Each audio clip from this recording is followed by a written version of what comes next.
জুলাই আন্দোলনের মুখে শেখ হাসিনা সরকারের পতনের পর গত বছরের ৮ আগস্ট ক্ষমতায় আসে বর্তমান অন্তর্বর্তীকালীন সরকার।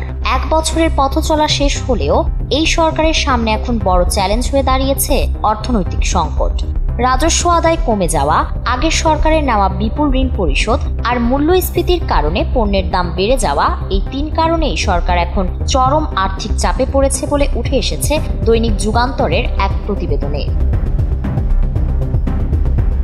প্রতিবেদনে বলা হয়েছে, সরকারের খরচ বাড়লেও সেই অনুপাতে বাড়ছে না আয়। চলতি ব্যয় মেটাতেও পরিস্থিতি সামাল দিতে সরকারকে ঘন ঘন ঋণ নিতে হচ্ছে।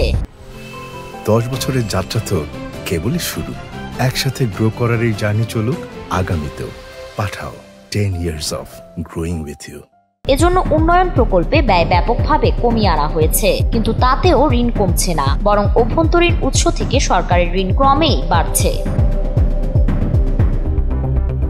অন্যদিকে বেসরকারি খাতে ঋণ প্রবাহ কমে গেছে। কেন্দ্রীয় ব্যাংকের প্রতিবেদন অনুযায়ী চলতি অর্থ বছরের জুলাই আগস্টে সরকারি খাতে ঋণ প্রবাহ বেড়েছে ১.৭৯%, কিন্তু বেসরকারি খাতে কমেছে ০.০৩%।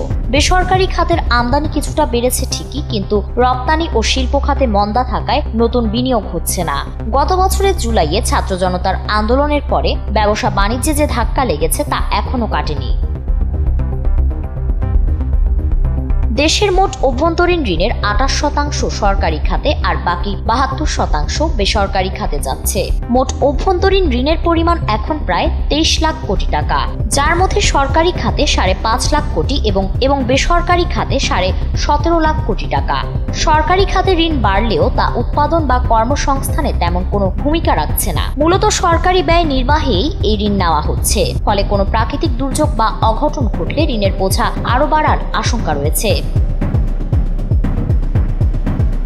সরকারের আয়ের প্রধান উৎস মূলত রাজস্ব, কিন্তু সম্প্রতি জাতীয় রাজস্ব বোর্ডের অভ্যন্তরীণ সংস্কার আন্দোলনের কারণে রাজস্ব আদায়ে বাধা সৃষ্টি হয়েছে। তবুও আগের বছরের তুলনায় এবার রাজস্ব আয় কিছুটা বেড়েছে।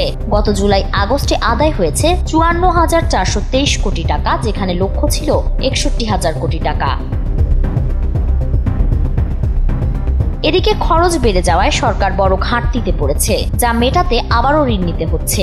কিন্তু ব্যাংক খাতেও এখন তারল্য সংকট দেখা দিয়েছে।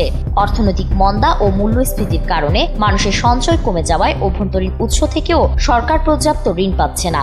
আগস্টের শেষে ব্যাংকে আমানত বেড়েছে মাত্র ১.৪৪%, যা খুবই কম। সব মিলিয়ে দেখা যাচ্ছে আগের সরকারের রেখে যাওয়া ঋণের বোঝা, অর্থনৈতিক মন্দা আর রাজস্ব ঘাটতি, এই ৩ ধাক্কায় অন্তর্বর্তীকালীন সরকার এখন এক কঠিন সময় পার করছে।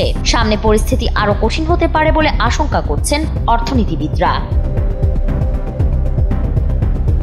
ফারিন রহমান প্রীতি, এনপিবি।